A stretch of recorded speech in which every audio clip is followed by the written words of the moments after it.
During the last 2 months of my dad's life, it was the closest I had felt to him in a long time. We bonded over family that was lost but not forgotten. He broke through troubled emotions that he carried with him his entire life. His inner burdens were released, and he eventually received the peace he had hoped for. It was an unbelievable and surreal experience for me. Not only did this journey bring him and I closer together, but it also allowed me to reconnect with family in Italy and instantly bond with the family I hadn't even met yet.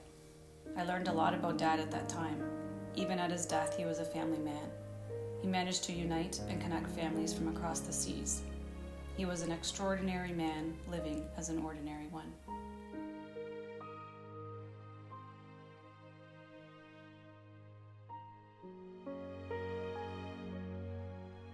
So my father and my Uncle John grew up with my grandmother. She was pretty much a single mom, raising 2 boys after wartime in Italy in a small little village. There wasn't a lot of work. So my grandfather Enrico, he had a brother-in-law and a sister-in-law in Buenos Aires, Argentina. So he decided to go there and live with them for a bit because there was work there at the time. He went to Argentina to work and send us money, but unfortunately it was not like that. From what I was told, he was working and sending money back home for a few years. Eventually it stopped, the communication stopped, and the money stopped coming. When my grandfather left them, my uncle was about 2 years old and my dad was about 6 months old. So they never knew who their father was. Only my mother had to look after us, send us to school. It was tough for them. It was tough because I heard stories of them, not having running water, not having hot water, not having a lot to eat. But then when they were older, they came to Canada, both my uncle and my father. My father came first. I was in the army in Italy, and then I came after 8 months. My brother was here. And then there came a point in their lives when they wanted to meet their father. Always before in Italy, I wanted to know who was my father. So the first money I made, the first $1,500 I made in Canada, I went to Argentina to find my father. And I thought my father couldn't have the money to come to visit us. But when I went there, we went to where he was working. They called him and he came out at the door, and my aunt said to him, "You recognize this guy?" And he says, "No." He comes from the same town you come from. And he said, "No." He said, "This is your son."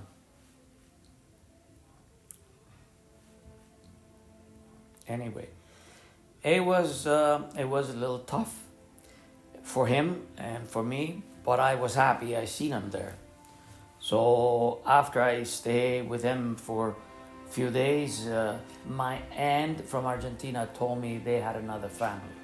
I didn't want to disturb another family, so I see what was going on, and I came back to Canada. He found out about his sisters, but he didn't want to cause any disruption in the family unit, so he met his father, came back to Canada. A few years later, my father had the urge to go meet his father, so he went with an uncle from here. They went together to Argentina, found my dad's dad, and but my dad did end up meeting his half-sisters. Clara was 12 when my dad went, and Fabiana was 9. So my dad remembers them, and they remember meeting my dad. And then somehow, my dad and his uncle convinced my grandfather to come back to Italy because my grandfather had siblings and his mom and relatives that he hadn't seen in almost 30 years. So the intention was to bring him back first to Canada to meet all of us and our family, and then go back to Italy. He never ended up going back to Argentina. Crecer en la Argentina significó una infancia y una adolescencia tranquila, pero con dificultades.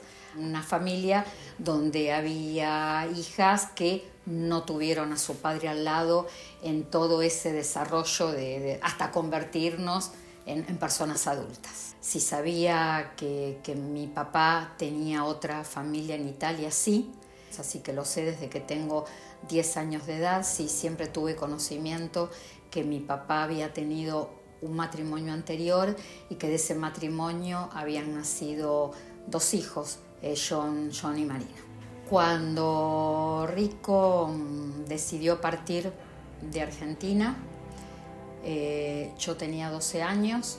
En ningún momento de esos días él nos contó su idea de no volver más, de no retornar más, y simplemente dijo que viajaba a Italia porque hacía muchos años que no veía a su mamá, que se iba a quedar un tiempo en Italia y que después iba a retornar con nosotras.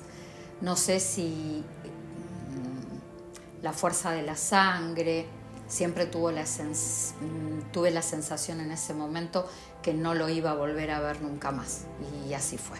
Mientras estuvo con nosotras fue un padre cariñoso, un padre que cuidó, pero bueno, el día que decidió marcharse y dejar a la familia fue un papá que olvidó, un papá que estuvo ausente en forma definitiva, para siempre. Growing up, the fact that my dad and my uncle had sisters in Argentina was not really talked about.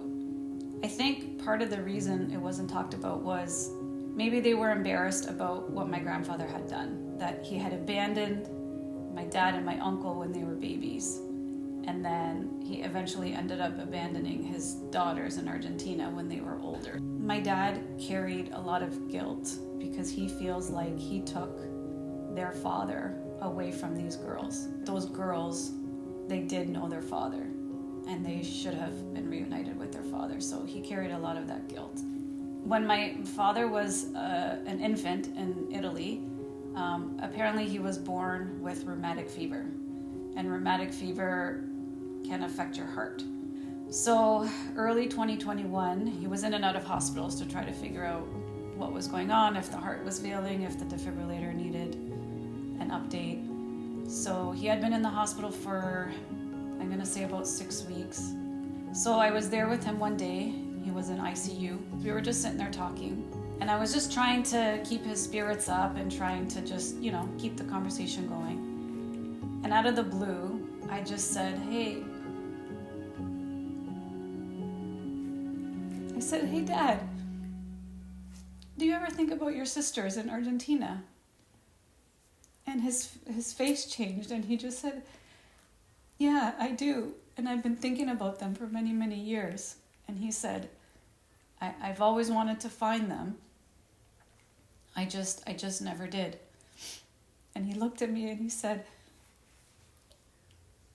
Can you see if you can find them? Because I would like to reconnect with them, and I want to know that they're okay. He said, I want to know that they're okay, because he said, I feel guilty that I took their father away from them. And so he had asked me to see if I can find them, and that's what I set out to do. When my dad had asked me to look for them, I didn't really know where to start. So I was really going on nothing. All I knew is that they were in Buenos Aires and that their last name was Osso.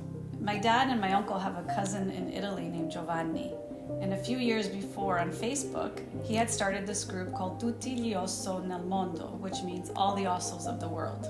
So I thought, let me put out a post. So this was the post that I wrote. Hello, family and friends. I hope you are safe and healthy.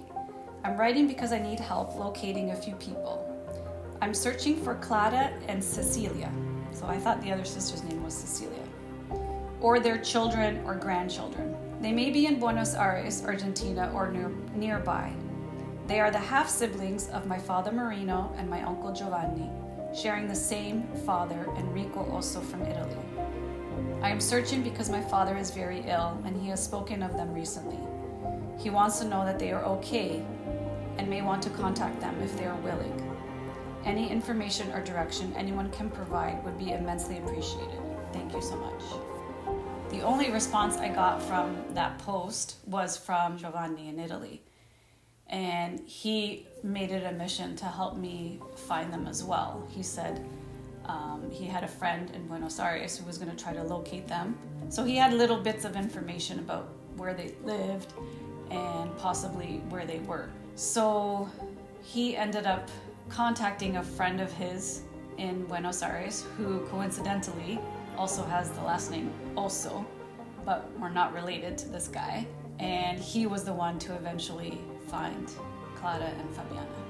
Clara is a journalist. She has her own program on TV. He ended up finding her. So after Giovanni told me that we found her and he verified it was her, I messaged her that night. And I just said, my name is Isa. My dad is Marino. We've been looking for you. I said my dad's very, very ill. But he wanted to find you and your sister. And we're hoping that you will accept us. Because there was always a little bit of hesitation that maybe they were angry with us. But when I finally messaged her, she was thrilled. She couldn't believe that we had finally reconnected. Tuve la sensación que desde el momento que Marino había decidido buscarnos y nos había encontrado, se estaba cerrando la historia, pero la historia se estaba cerrando con felicidad, se estaba cerrando con amor. Sentí que todos los errores que habían cometido las personas más grandes que ya no están, la venían a subsanar. I said, I'm going to go see my dad tomorrow at the hospital. I said, would you be willing to do a FaceTime? And she said, absolutely yes. So her son, Martin, speaks English, thank goodness. So when I got to the hospital, I set up the laptop. I had looked her up. So on my laptop, I opened up the screen and I had a picture of her. And I said to my dad, I said, do you know who this lady is? And he looked at her and he goes, no, I don't know who that is. And I said, that's your sister. And he said, oh, you found them. You found her. And I said, yeah, we found them. And I said, we're going to call her today. And he was excited. He wasn't anticipating that. I called the number and we saw her for the first time. So he was happy. She was ecstatic. She was thrilled, and it was a good first phone call. Y parecía que la vida había pasado en un segundo, porque yo veía a ese hombre que había visto muchos años atrás siendo un joven y yo una niña. Me empecé a ver reflejada en ellos. Éramos parecidos, quizá notaba los mismos gestos, las mismas miradas. Éramos familia y uno entiende que por más que haya hermanos que están separados toda la vida, cuando se encuentran o se reencuentran, a ese ser humano lo querés. Lo querés aunque no hayas crecido con él, aunque no hayas vivido con él, aunque no estés en el mismo país, aunque no conozcas a toda la familia, porque es tu hermano. And it was very, very much appreciation. We find them after so many years. So it was middle of July, and the hospitals had done everything they could do for my dad, but my dad was done. He was done with the surgeries and he was tired and he didn't want to do anything else. So he wanted to go home, and we continued contact with his sisters. We FaceTimed often, and we were writing messages back and forth and sending pictures. We met her sister Fabiana as well. My dad's birthday is August 24th, so we celebrated his 74th birthday. And Clara had sent a video message that she actually recorded in Italian to wish him a happy birthday and say that she loves him and wishes him well. It was a lot of healing for them, because they had to, they were realizing, why their father never came back, and they had a lot of emotions to go through. A week after my dad's 74th birthday, he passed away on August 31st. After he passed away, obviously everyone was devastated and sad. But Clara and Fabiana continued to message us, and they sent their condolences, and they said that they were happy to have seen him and talked to him a few times. Giovanni, who had helped us find them, his daughter was getting married in Italy the following summer. So he decided to extend the invitation to them and welcome them to the wedding. So leading up to that July of 2022, I was sad about my father, but I was excited to meet this new family that, you know, I had only talked to through FaceTime. I was nervous to meet them in Italy, but I was not under the impression they don't want to meet me. Tenía que ver con la reconciliación, porque si tanto John como yo podíamos aprovechar y ver esa oportunidad, nos iba a servir para cerrar heridas, para terminar de escribir la historia, para respondernos un montón de preguntas que no tuvieron respuesta durante todas nuestras vidas. Fue un viaje de reconciliación. Waiting to meet them at the airport was like a surreal experience. I was happy, I was excited, but I was sad because my dad wasn't there to meet them as well. So it took them a long time to come out, but when they finally did, all the family members that were there were just emotional. Obviously for my uncle and Clara and Fabiana, it was very emotional. There were tears all around. Estuve con él los primeros minutos, lo miraba y la sensación que tuve es que si yo no hubiera sabido que era él y en el aeropuerto hubiera habido 1 millón de personas y a mí me hubieran dicho, Clara, ¿dónde está tu hermano? Yo hubiera dicho, es ese. Es decir, que me reconocí inmediatamente en él, sí. Bonding with them in person was just an extension of all the messages and photo exchanging that we had done up until that point. Just closing those wounds that they all felt as children without a father.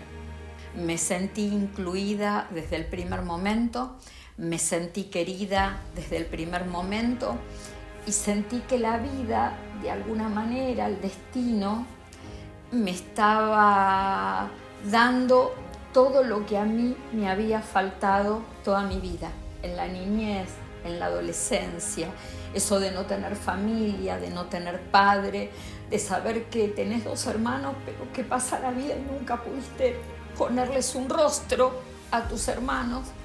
Y sí, me sentí inmensamente querida porque vi en ellos la felicidad que tenían cuando nos encontraron. Clara and Fabiana had mentioned that they would eventually like to come to Canada to see where we live and see the country and visit my uncle. So after we left, Clara, she had been messaging me about coming to visit, but she wanted it to be a surprise for my Uncle John. My wife called me and said, Isa's here, want to talk to you. So I didn't want to come home because I was working, but Marco, my son, said, let's go and see Isa. I want to talk to Isa. When I came, I find Clara, Martin, and Julian here from Argentina. It was very touching and very emotional. My uncle didn't expect it at all. Esto es lo que significó el viaje a Canadá, conocernos aún más y saber que el vínculo ya no se va a cortar, que la relación es muy fuerte y que gracias a Dios no va a haber más separaciones ni más abandono. Venir a Canadá significó una inmensa felicidad. None of this would have happened if it wasn't for my father asking me to look for his sisters. So I feel like even though he's not here anymore, his legacy is continuing. He's still here with us through them. And he was always a family man. I feel like even though he's gone, he made our family grow. And it's grown. I have new cousins I didn't know before. I have new aunts I didn't know before. So he's still here. He's still here with us through them.